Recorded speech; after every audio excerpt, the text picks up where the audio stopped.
I will officially call this special public safety meeting of February 17th, 2022 to order. And the chief, as always, has the flag. So if we could all rise for the Pledge of Allegiance, and Chief, if you could lead us, please. Pledge allegiance to the flag of the United States of America and to the republic for which it stands, one nation, under God, indivisible, with liberty and justice for all. Thank you, Chief. Always brings me back to my school days of starting the day off right. So, all right, I appreciate everybody being here. I appreciate everybody joining us for a special meeting. I know you all are extremely busy, but obviously this, I think, an extremely important topic. What we're going to discuss this morning is the Police Department and Police Commission's annual request, this year's request for officers within the Board of Selectmen Town of Simsbury budget. And I wanted to make sure that at the request of the Police Commission members, there was an opportunity for you all to hear the case, to weigh in as you saw fit, and to make sure that all questions and relevant information was provided as we're going through. Obviously, one of the most important things we do on the Board of Selectmen, which is hearing from our public safety agencies and the rest of town staff on how we should fund the town. So with that, Jenna, Mike, I don't know who wants to go first, but the floor is yours. Thank you. Good morning. Good morning. Morning. My name is Mike Long. I'm a long-term member of the Simsbury Police Commission and has served as its chair on 3 different occasions. Other members at this time are Jenna Caulfield, somewhere here in the background, currently our chair, Terry Fogarty, our clerk, Travis Schweizer, and Tanisha Grant. I'm not sure who's present today, but I can't see all of that. So if you're here, great, thank you. The commission operates in accordance with state law and the Simsbury Town Charter. They are appointed to 4-year terms by the Board of Selectmen. I thank you for convening this special meeting so we can bring to your attention what we feel is a matter of concern and immediate importance. And I will do so from the perspective of someone who has served this community in the past, both as a 10-year member of the Board of Finance, who has also served as a term as a member on the Board of Selectmen. You'll have to forgive me, I do have a slight cold this morning, and I may be reaching behind me on occasion for tissue, but I hope that won't be the case. We must remember that the Simsbury Police Commission does not represent the Board of Selectmen or the Police Department. We do not prepare police budgets from scratch. That's done in the police department. We review them for reasonableness and endorse them when we are satisfied. We represent the citizens of Simsbury with the goal of providing for public safety at a reasonable cost. We recognize as responsible citizens of Simsbury that we can't afford a gold-plated police force, and we can't assure perfect safety for all. It is a big and sometimes thankless task. This year, we have pointed out that in the immediate past, the goals and objectives of the Board of Selectmen have been silent as to public safety. That's no longer the case, and that's a good thing. We do not take sides. Sometimes in negotiations, the union thinks they're on management side, and at times the management thinks they're on the union side. Whenever there's a transition following a change of government, such as Simsbury has experienced, there can be tension and concern about who is supposed to be doing what. That can happen particularly in a community like Simsbury, which has a high rate of volunteerism with boards and commissions closely involved in many aspects of community life. Part of what makes this town special is its 3-legged stool of public safety existing here, consisting of the Simsbury Fire District and Volunteer Fire Department, a long-standing group composed literally of hundreds of volunteers over the years, the Simsbury Volunteer Ambulance Association, also born out of volunteers and now surviving with a mixture of volunteers and skilled professionals, funded mainly through fundraising and third-party payers, and of course, the Simsbury Police Department, a government entity, and possibly the glue that holds it together. Excuse me 1 second. I hope I don't go horse on us here. We, the police department, try each year, the commission and the police department, to present what we see through our focused relationship with the department, a balanced program that, together with our firefighting partners at the fire district and the EMS providers of the Ambulance Association, what is really the charter of all three organizations. That is to provide Simsbury residents with an up-to-date measure of public safety at reasonable cost. Part of what makes this town what it is the balance of all three working together and the relative comfort enjoyed by our citizens because of it. This coming year, the next fiscal year, is a very difficult, perhaps watershed year for the Simsbury Police Department. Excuse me. It all began about 5 years ago when things like overtime dollars began to creep. Oops, have I disappeared? No, you're there. Okay. When overtime dollars started to creep up, and internal reviews indicated that through attrition, things like off-shift supervision could use a boost. National trends changed the nature of policing in ways that many local Connecticut departments did not anticipate. Simsbury had been ahead of the game through our decision to become one of the first departments in Connecticut to seek national accreditation through the law enforcement agency on accreditation. There are very few in Connecticut that have done that, but we have sought and obtained national accreditation through that commission, and but it's not enough to meet the new thinking. Legislation and administration was on the way. For instance, now in 2020 in Connecticut, with all the national happenings regarding police departments, the Connecticut General Assembly adopted an act concerning police accountability. It's 71 pages of statute with requirements of the law. It added all sorts of new training requirements and new record keeping requirements. It produced a document on the use of public force, which is still being finalized today, developed internally by our department. And so there's the study has indicated that the size of our force needed enhancement. It showed internally in the ever-increasing overhead expense, which was noticeable on the streets of Simsbury with the appearance of more and more police officers and cruisers from towns such as Avon, Canton, Granby, even Suffield, on private duty jobs that our own officers were not able to cover because of the additional time demands of their regular jobs. This is accelerated and continues to this day, with the town also losing its share of revenues from that kind of work. Other demands for service were also being experienced in Simsbury simultaneously as our population grew to just under 25,000 people through the addition of new residences, some family homes, but mostly condos and apartments, growing about 8% from 9,400 to about 10,200 during the past 5 years alone.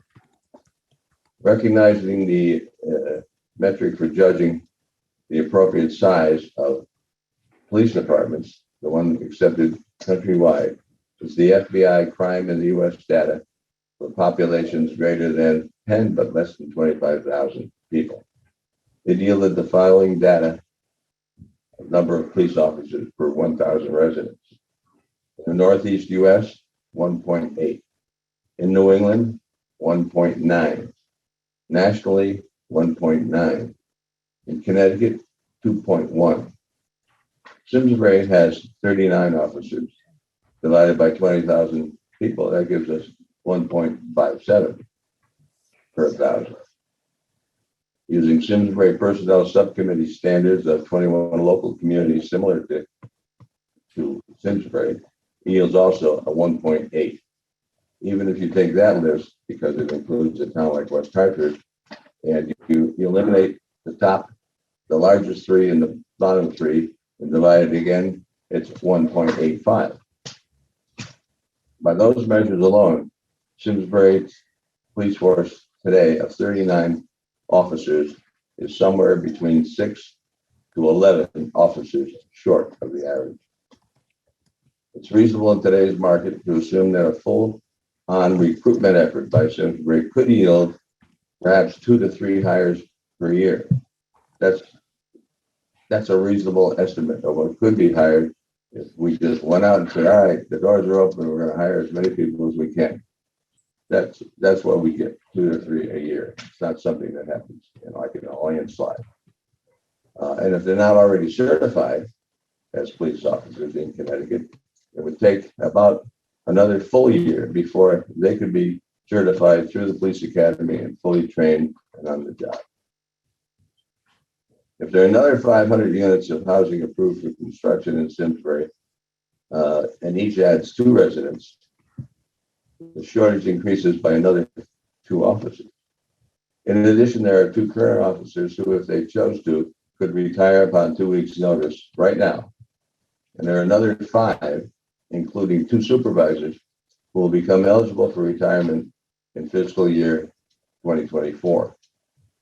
The important point here is that if you have a vacancy, you just can't hire somebody off the street into the job. It can take up to, and sometimes more than a year before you can fill that void. If there's a better way of monitoring how the Simsbury Police Department carries out its part of this very important goal of providing public safety at a reasonable cost, have at it. But as long as our town charter provides for this commission, we will continue to do our job and would hope that all aspects of government will work with us for the betterment of this wonderful community. The year is a very difficult one for Simsbury Police Department. We have fallen far below the widely accepted metric and standard of number of police officers per 1,000 citizens. At the same time, our population is increasing. The traditional style of housing in Simsbury is changing. The base standards for police officers is changing, and the technical aspects of the job have become much more challenging, and the pool of potential police officers has shrunk and continues to shrink. We need to act and act now.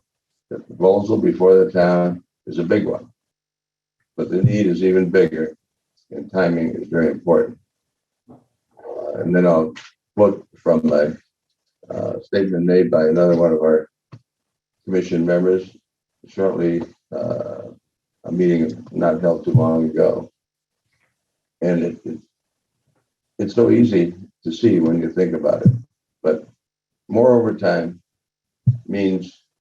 equates to a highly stressed police force in jeopardy of providing timely life-saving response services. The force is at maximum capacity now, and additional demands on time will result in a lack of coverage or possibly delayed emergency response time. The national increase in crime is alarming, and the Simsbury Police Department needs to be proactive in meeting the challenges of today and tomorrow. Thank you for letting me present the position of the commission and the work we've done this past year. It has not been easy. It's been very difficult. And as I said earlier, the ask is a big one, but the need is even bigger. So I'll just leave it at that. I appreciate that very much. Thank you for the not only impassioned information, but your advocacy, not only this year, but throughout the years to make sure that our police department is adequately funded and that our community is safe. I do appreciate that. Jenna, as the chairwoman of the police commission, anything you'd like to add or jump in on? Well, I think Mike did a great job just explaining why we are here. We want to explain and discuss with you our request for additional staffing in the form of 6 officers. And if you all have any questions, if you want to address anything you've seen, we are here to answer questions and provide more information. It's early, but No, I appreciate that. everyone's like taking a chug of coffee like, oh boy. No, this crew's been at it. We used to do this at 7 a.m. But but for Mr. Kowalski, it was usually a brief meeting. Chief Bolter, Chief Davis, anything to add from the police department side? It's okay if not, but just wanted to make sure you had an opportunity to speak before I open it up. No, thank you. I appreciate that. Very eloquently spoken, Commissioner Long. No, just we have some supporting information. If anybody does have any questions about this, I think, looking at it from an extremely simplistic point of view, that industry standard is an important number for us to take a look at. And I believe that we do have some supporting data for that. So if anybody's interested, we're here for any questions. Appreciate that, Chief. I have a question. Nancy, yes. Yeah. So, I mean, I come from another industry where we're already experiencing staffing shortages. They're not easy to fill. It's very difficult to find people and to get them up and running. I guess my question is for the chief. How hard is it these days? I mean, what concerns me for you guys is that aside from us being under what the ratio should be, in the next few years, you're going to potentially lose a number of candidates that you have now that have a ton of experience, a lot of quality. How hard is it to fill positions, and how much do you have to have kind of an active plan right now just to get ready for retirements? Thank you, Nancy. So in looking back over the last 5 or 6 years here, the trend seems to be retirement when people are eligible. And so we do have, like Commissioner Long said, 5 to 6 people who will be eligible come that fiscal year 2024. We do have people who could leave for other reasons, for age eligibility and stuff like that. And we have had some difficulty filling some vacancies in the past. There were several months at a time where we were down 4 officers and 3 officers because sometimes that recruitment process is very difficult. And speaking with our colleagues within the last week at some meetings that we have attended, they're having a very difficult time finding applicants and finding qualified applicants. And again, as Mr. Long had indicated, at the absolute minimum, it can take 6 months to get somebody on board. And that would be a certified officer who's gone through the process fairly quickly, or up to 16 to 18 months for somebody to get hired or go through the process or selection process, get hired, then go through the academy, and then go through our in-house training here. So it is very difficult. I think we were extremely fortunate this past year, and we saw 3 fantastic applicants that we were able to hire, one being certified elsewhere, and he was hired and then within, on the road in about 8 months or so. And the other 2 are still finishing their process, but they began the process over a year ago, well over a year ago with us, and they're moving very, very nicely. But to answer your question, it can be extremely difficult to hire, and our colleagues throughout the state and throughout the nation are experiencing difficulty right now hiring. And we also have a shortage in opportunities for people to go to the police academy. So yeah, there are police departments who have people waiting to go to the academy, and they cannot find slots for that. So it's very difficult, a whole sort of systemic problem. And I believe the state is working on that and trying to get some more academies available. And my hunch is that some of those departments that host their own academies, like the city of New Britain, will probably see sort of an increase in the amount of academies that they put on. But challenging all around. Thank you. Great question, and thank you, Chief, for that response. Other questions from the team here? Chief Baldus. Sean, yes, hi. Thanks very much, Mike, and also Nick and Chris for your input on this, and Jenna. Very, very good information. One question I do have, I know how much work you have all put into the accreditation process, something that began many, many years ago and continues. And certainly that is a bar that you guys have set very high and achieved, and it's wonderful. Now, with all of this potential downsizing, if you will, and vacancies, does that jeopardize the work that you've done and the accreditation that you've achieved. And because I realize that that actually plays right back to the level of public safety that this town is able to afford, but also is able to be recipient of. So we have been extremely lucky that we've had an officer dedicated to the daily accreditation process for years now, and she has done a fantastic job with that. We've always held off on looking for a civilian for that position because it really brings together the practical side of what we do on a daily basis and the academic or the accreditation side, and mixing those two together, I thought was a very good way of doing this, and sort of my predecessor. But because we are so challenged with our staffing needs, we are looking at and have asked for a civilian, and we would find the right fit for that. And we have plenty of ideas in mind on who could maintain that level of accreditation, that standard that we're looking for. But looking at a civilian to take over that position in order to help out with other staffing needs. But I would say, no, it's not jeopardizing. It's just not helping with the efficiency, with the opportunities that we want to have with officers going out into our community and being involved in things, because that person, that accreditation officer right now, has some very demanding deadlines for reportings and capturing documents that we put together and capturing activities that we do to be able to put that in a reporting format so somebody else can review that. Thanks.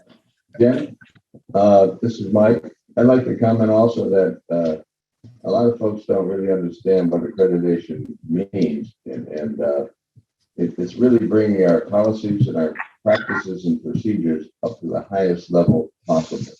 And I equate it for people, particularly in Simsbury, who understand business a little more than other places, perhaps, that it's almost like a private business where you have accountants taking care of the accounting needs.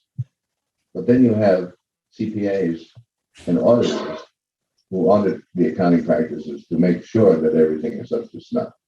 Well, police departments have practices and procedures too.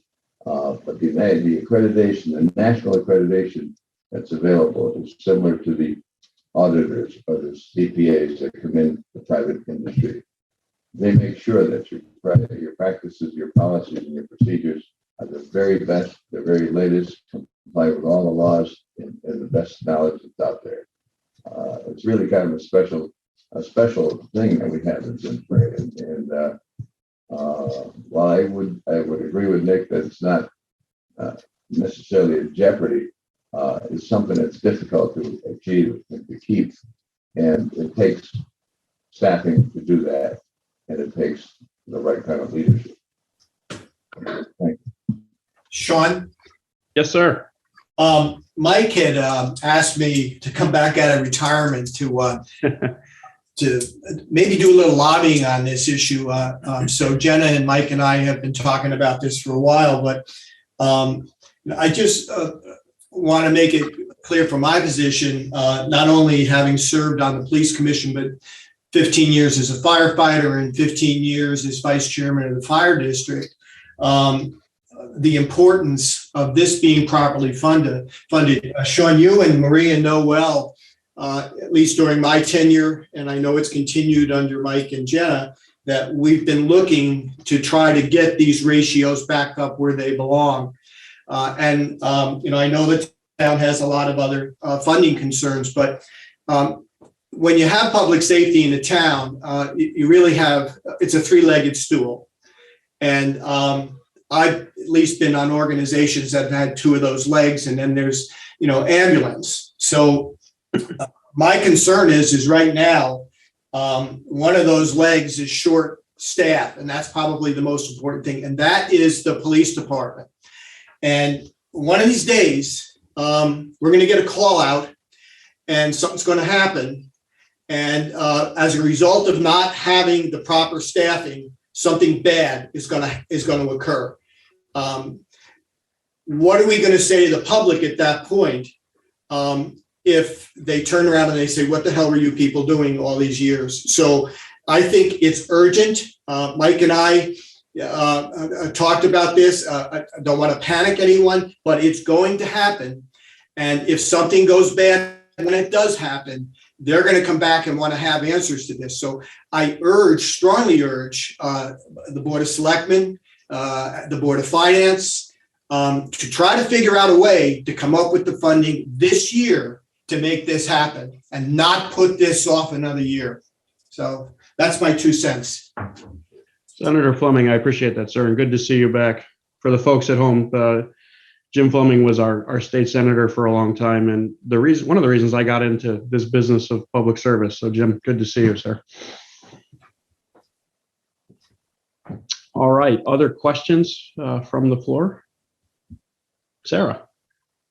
So first, I want to start off by saying that I think everyone in this group recognizes how important public safety is. I mean, we've never worked more closely, and quite frankly, I've never seen you guys so much since this past, almost 2 years of the pandemic. And I think that, is there a way to look at this as part, we try to do everything as a team. And is there a way to look at this as a team? We've talked about how important police are. We've talked about how important fire and ambulance are. And sometimes people forget that public works is actually a very integral part of public safety as well. And, I think that it's important that Mr. Long noted that, we have some new developments, and the new apartments are fantastic to the community, but they also bring new challenges to our resources, our existing resources. And I won't pretend to be a lawyer, but, we've done things, for example, where, these residential developments have given money into open space or a conservation fund. Is it possible to perhaps see if we could do something on the public safety section, knowing that, more people, more density means more police, possibly more fire, definitely more ambulance, et cetera. So are there other ways that we can work together? And then again, factoring in that, right now, I think in the public works is great all the time, but right now we're seeing how important public works are. If our, and Tom did not pay me to say this, but if our, I think that we get the most phone calls from snowstorms and ice storms, and, that could lead to accidents, and that causes, the police and the fire and the ambulance to come out. So, recognizing that, we're definitely all working together. We're not working in a vacuum, and there are things that we could do together that might make more sense, and approach it from a public safety standpoint, and the police get something. There's costs associated for everything. So how do we distribute them? How do we make it fair and equitable?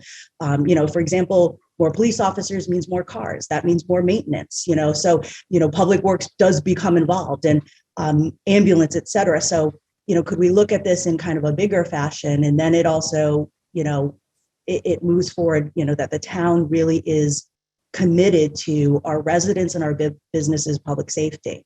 And then the final thing I'll say is I was actually asked by Chief Bolter to be part of the accreditation process last year, and I was really, really impressed. So thank you guys. Sarah, I appreciate those comments, and I agree. It is a team from a delivery standpoint, and certainly a team from a solution standpoint. And love your suggestions of how do we tackle it from a funding standpoint. I'll quote my friend on the Board of Finance, who's now the chairwoman. When Lisa was my peer on the Board of Selectmen, she often quoted that apartments are wonderful for communities as they provide opportunity for residents, but nationally speaking, they cost $1.1 in taxes for every $1 they bring in. And I think, what we're discussing here is a big piece of that, and that they do require typically more services. So it is interesting to talk about that from a funding scheme standpoint. I appreciate that, Sarah. Other folks from the floor? Yes, Sean, I will make some comments from the president of the fire district. I think that quite simply, we can sum that up with our statement that the fire district fully supports a well-staffed police force, and realizing the demands, the training, the expectations of what it takes to be a police officer in today's society. We must look to be proactive more than ever, and having said that, we fully support and encourage the budget and staffing increase requests that are being proposed for all the reasons that have been stated. And I think that the biggest thing, we can't lose sight of the fact that, and as Nick had said before, the timing that it takes to bring a new officer on and have them trained is just really unbelievable that it takes. We realize it, but still it takes that long to put somebody on the street. So we can't wait until the last minute. We already have vacancies. And even if we were to hire people today, we still wouldn't see the effect of that for months and months and months. So it's just very important that we be as proactive as we can with that. Thank you. Appreciate that, Gary. Thank you. Other folks? Want to make sure everybody has a chance to ask a question or weigh in with their perspective.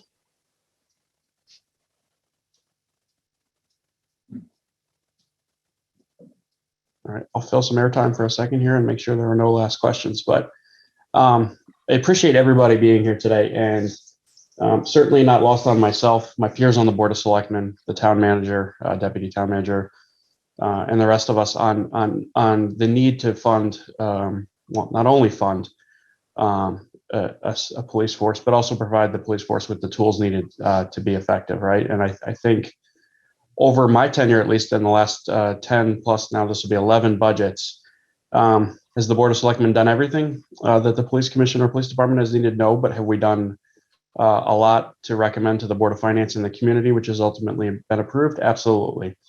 Why am I mentioning this? Because I think this community does have a track record of and does expect us to provide funding for and provide an exceptional police force. We have gone up officers years past. Those were in anticipation of some of the department growth. We have restructured the department, and Chief Davis is here today with us as a result of that. We provided additional lieutenant and additional leadership, and I know those were critical pieces to restructuring and providing a police force that was responsive and proactive to the community. And I fully appreciate that the increase in officers, I won't say is the final piece, but is the next piece of that. So not lost on myself, and certainly not lost on the town manager as we've discussed this topic, probably more than any other, as I know she's preparing the budget to present to the Board of Selectmen shortly. I think there are a lot of ways to look at this, and I know that my peers and I, both on the Board of Selectmen and the Board of Finance, have discussed vacancy numbers extensively over the past 12 months. And is there an opportunity to, we'll call it budget for these purposes, an understanding of a vacancy rate, but to then also increase headcount in anticipation of when you approve a dollar today, that dollar doesn't get spent today, right? As we're hearing this morning, that dollar gets spent in 6 months or in a year on the police officer. So how are we managing that overall as a community? One of the challenges we have is that each individual department in its own right doesn't necessarily afford us the opportunity for a proactive large vacancy budgeting, as I've learned through the experience of the town manager. She's worked in other places. However, the police department is of substantial size.